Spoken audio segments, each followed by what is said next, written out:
लगा देगा, जग लगवा दे, जग लगवा दे। जिंदाबाद। हेलो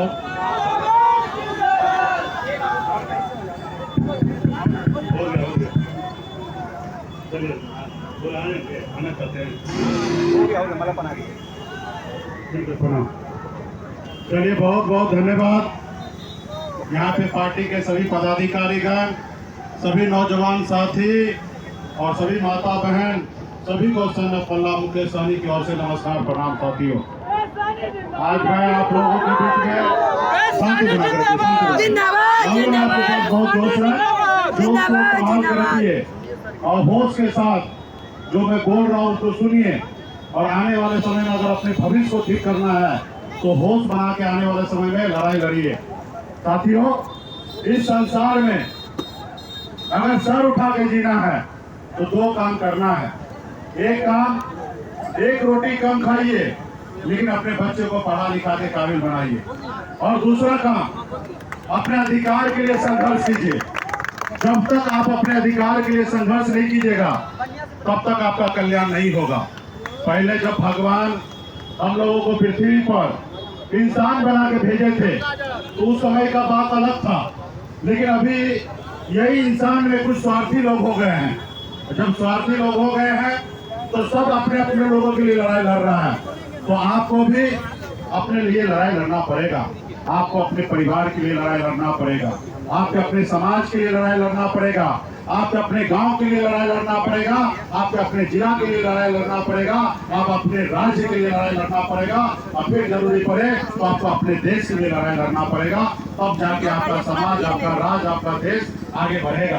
तो इसलिए साथियों, पहले राजा महाराजा के घर में बच्चा जन्म लेता था तो बड़ा बेटा को राजा बनाया जाता था।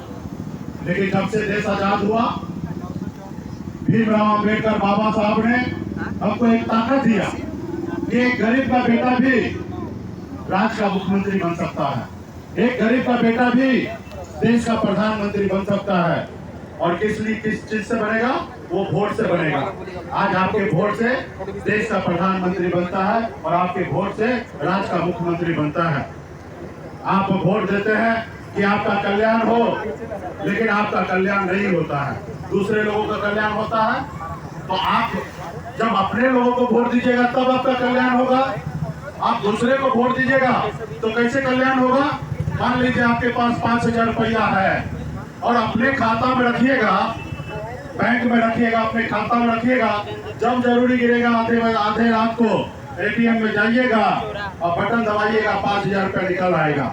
अगर मान लीजिए वो रुपया किसी और को खाते में रख दिए, जब आप किसी और के खाते में रख दीजिएगा तब जब आपको जरूरी पड़ेगा पैसा मांगने का, जरूरी गिरेगा आपको पैसे का, आपके बच्चे बीमार होगा, उस समय पैसा मांगने का काम कीजिएगा तो वो आदमी देगा नहीं, या वो आदमी बाहर होगा, या उसका मन बदल जाएगा, नियत बदल जाए, तो हो सकता है वो आपको नहीं देगा और आपके समय पे वो पैसा काम नहीं आएगा। तो इसलिए पैसा अपने खाता में रखिए, उसी तरीके से वोट भी अपने खाता में डालिए। जिसके पास दल है उसके पास बल है, और जिसके पास दल नहीं है उसके पास बल नहीं है, और जिसके पास दल है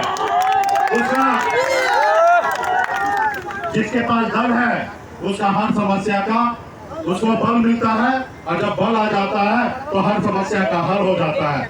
आज हमारे आदरणीय श्री लालू प्रसाद यादव जी अपना दल बनाए, जब दल बनाए तो आरजेडी के पास बल आया, और जब बल आया तो 15 साल बिहार में मुख्यमंत्री बने, अपने लोगों के लिए काम किए, आज भी उनकी सरकार है। तो आज आने वाले समय में आपका भी दल बन चुका है, और आपका दल के लिए आप अपने दल को वोट गिराइएगा, तब आपका दल में बल मिलेगा, और जब बल मिलेगा तो आपका समस्या का हल होगा। आज पिछले 9 साल से मैं संघर्ष कर रहा हूँ, आप लोगों ने हमें साथ दिया, गांधी मैदान में शक्ति दिखाया, तब आदरणीय श्री लालू प्रसाद जी ने 3 लोकसभा सीट दिया और हमको नेता माना, और बिहार में हम राजनीति करने लगे। उसके बाद आपने 2020 में देखा, आपने साथ दिया तो भाजपा वाले ने साथ दिया और 11 विधानसभा दिया, 4 को विधायक बनाए, और हम खुद मंत्री बने और बिहार में अपने लोगों के लिए काम कर रहे थे। लेकिन गांव में आप देखते होंगे कि गरीब का बेटा कोई अमीर बनता है ना, तो गांव में अगल बगल में जो पहले से अमीर होता है उसको जलनपन होता है। देखता कि फल्ला का बेटा देखो कितना आगे बढ़ रहा है, बड़का गाड़ी में घूम रहा है, अपने बड़का मकान बना रहा है, तो उसको जलन होता है। उसी तरीके से बिहार में जब हम मंत्री बने, जो लोग हमको गुलाम बना के रखा था, वर्षों से हमको परेशान करके रखा था, उनको अच्छा नहीं लगा। वो देखा एक फल्ला का बेटा जो कल तक मछली मारता था, कल मजदूरी करता था, आज हमारी बराबरी करने लगा, आज हमारे साथ बैठने लगा।